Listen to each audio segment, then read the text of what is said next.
Back to our big story at this hour. It's primary runoff election day across our state. A quick precinct update for voters in Birmingham.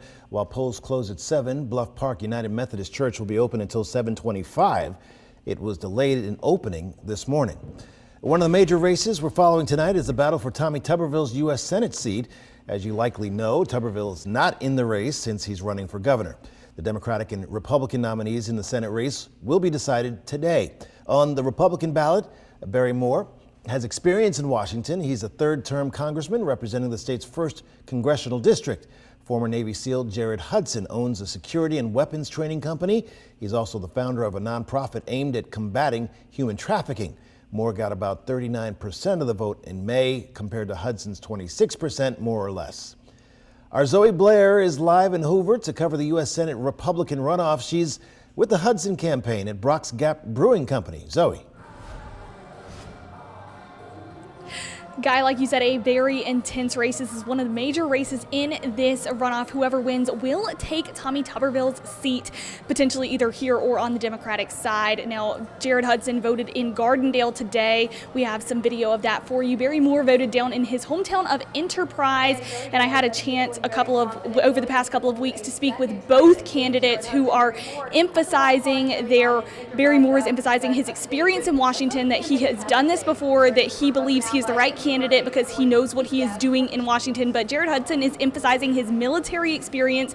All of his campaign signs say it. He wants to send a warrior to Washington. He is a former Navy SEAL.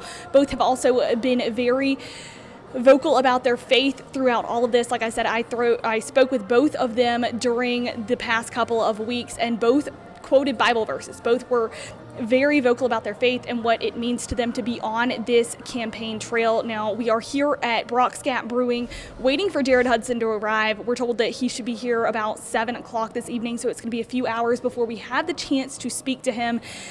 Polls are still open, and we are going to stay here and wait for those results to come in. We were with Jared Hudson for the May 19th election, and it was a very intense night, a very long night as we waited for those results to come in. We're going to stay here as long as we have to tonight as well. For now, live in Hoover, Zoe Blair, WBTM 13. All right, Zoe, thanks so much. And take a look at the two candidates hoping to capture the U.S. Senate Democratic nomination. Dakari Lariat, a former corporate executive, aromatherapy pet care entrepreneur, and policing reform advocate.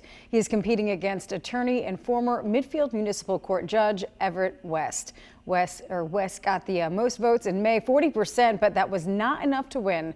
Lariat got about 29% of the votes. We have our Kayla Davis live in Birmingham this evening to cover the U.S. Senate Democratic runoff. She is with the Lariat campaign at Pop Bar. What can you tell us, Kayla?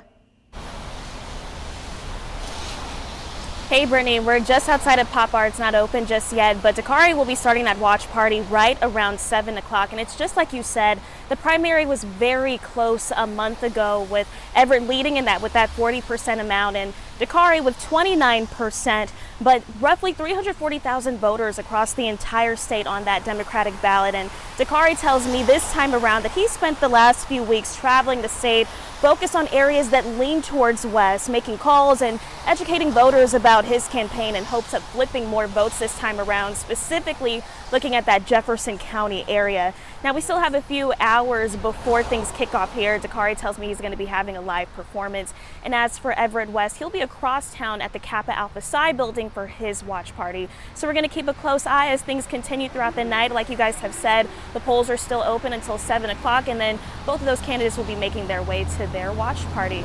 But for now, I'm live in downtown Birmingham. Kayla Davis, WBTM 13. Kayla, thanks. The race for Alabama Attorney General will likely be decided tonight. Our state has not had a Democratic Attorney General since the 90s, and the next AG will not be current AG Steve Marshall. Marshall has reached the term limit for serving as the state's top prosecutor. In the Republican runoff for Alabama AG today, Catherine Robertson, the current chief of counsel to Attorney General Marshall. Robertson campaigned with Trump-aligned policies. She's facing off against former Alabama Supreme Court Justice Jay Mitchell. Mitchell is focused on supporting law enforcement and legal credentials in the May primary. Robertson got about 41% of the vote, Mitchell 34%. We'll keep our eyes on this race for you tonight as live results come into our newsroom.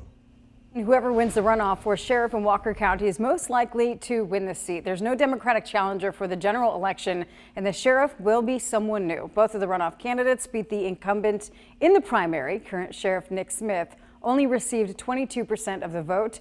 This comes after he was indicted for knowingly employing officers who were not certified and years of scrutiny tied to the death of inmate Tony Mitchell. Beating Smith in the primary and on the ballot today are Jason Atkins and J.C. Poe Jr. Atkins is a former sergeant with the Walker County Sheriff's Office. He led the race in the primary with 42% of the vote. That's compared to Poe, who had 35%. Poe is the Jasper Chief of Police. Well, coming up for you in our next half hour, the fight for Alabama's next lieutenant governor. There's a runoff race on the Republican ballot. WVTM 13's Michael Higdon is with us. She's live at that point with a report for you at 4:30.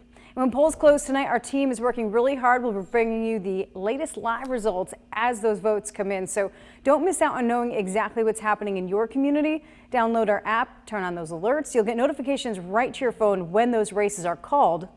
You can also track the races online with our live results coverage as well. We have it all for you.